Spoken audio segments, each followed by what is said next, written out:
Hi, everybody. This is Adam Elenbaas from Nightlight Astrology, and these are your horoscopes for the month of March 2019. So this is the Sun and Rising Sign horoscope for Leo. All right, let's go ahead and take a look.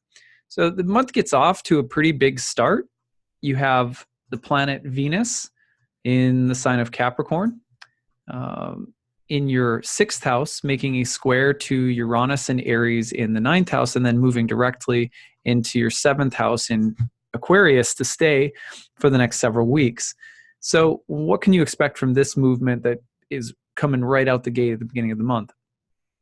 First of all, any kinds of potentially damaging or difficult situations in your relationships, you want to watch out for those. Venus, planet of love, agreement, friendship, hitting the planet Uranus, which is disruption.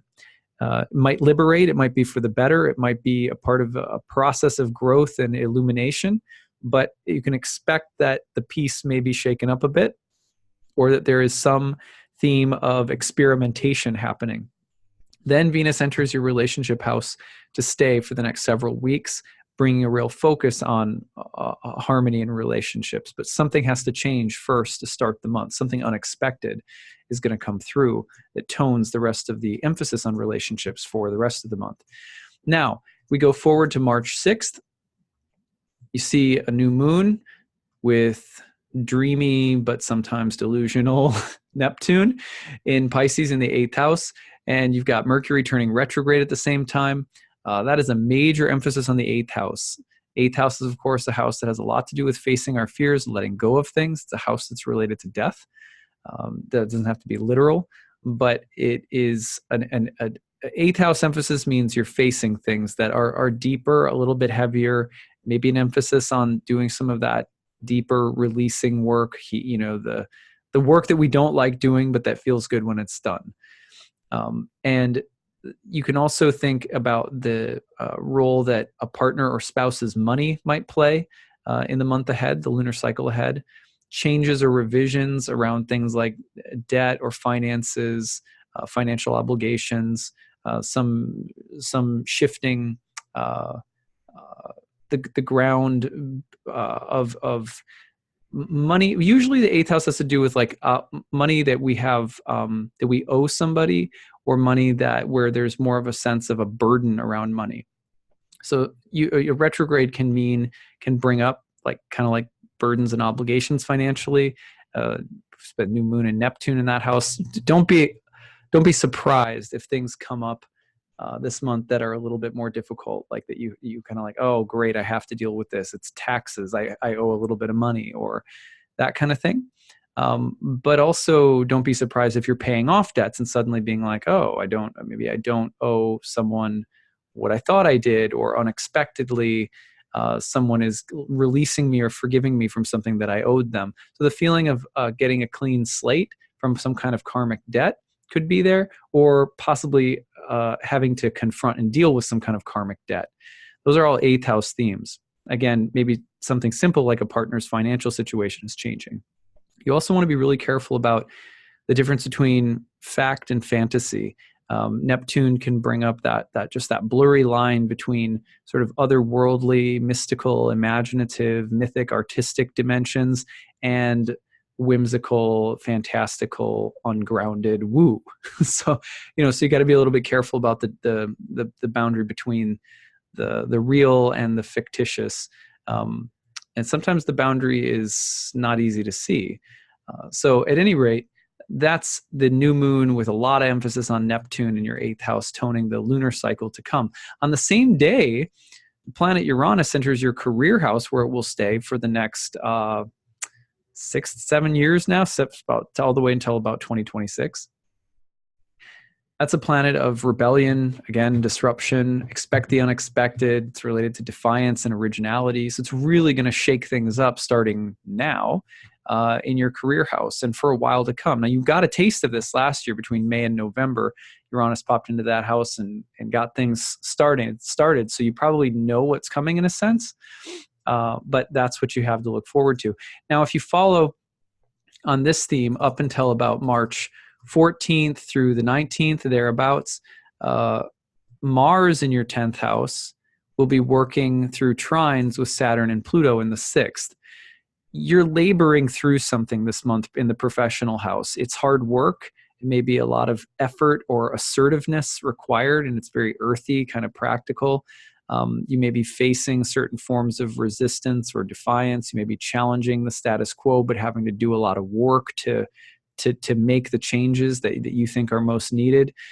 I think this could be a very productive period between about the 14th and the 19th.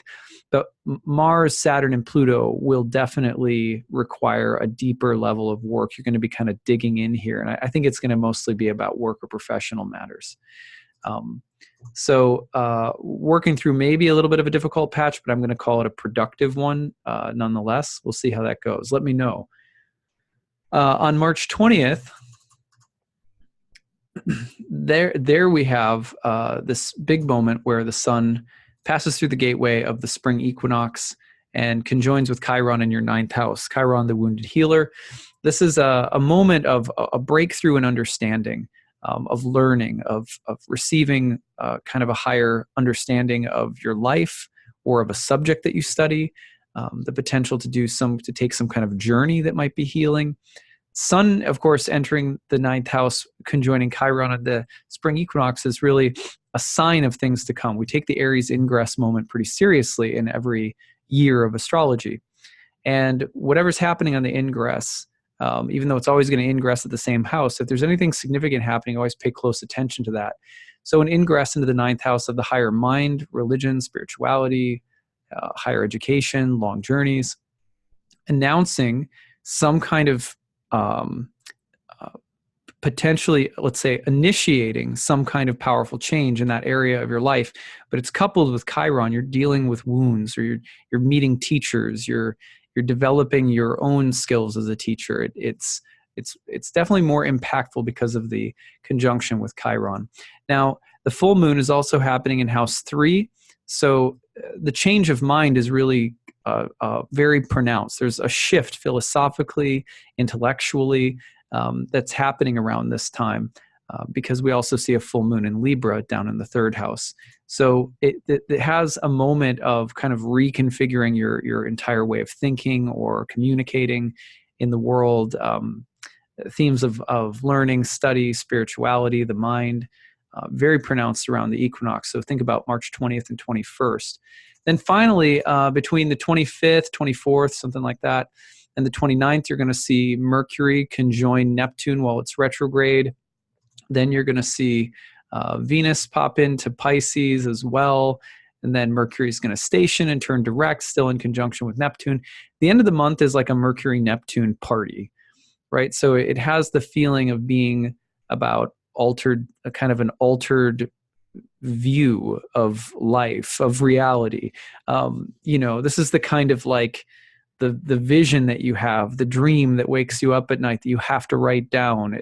It feels sort of like a very revelatory moment, potentially, a very otherworldly and mystical moment. On the other hand, it also could be about losing your mind and getting lost in fantasies and really losing the ability to separate fact from fantasy. So extra discernment around the end of the month.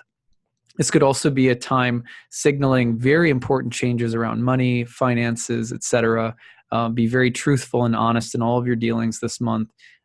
And remember also that better not to act on very emotionally impulsive whims toward the end of the month. All right, Leo, so that's what I've got for you. I hope that this was interesting. Let me know how it goes. I'm gone in India starting at the end of this week, and I'll be back in March. That's why these are out a little bit early. So we'll see you again for April's horoscope. Have a good one. Bye.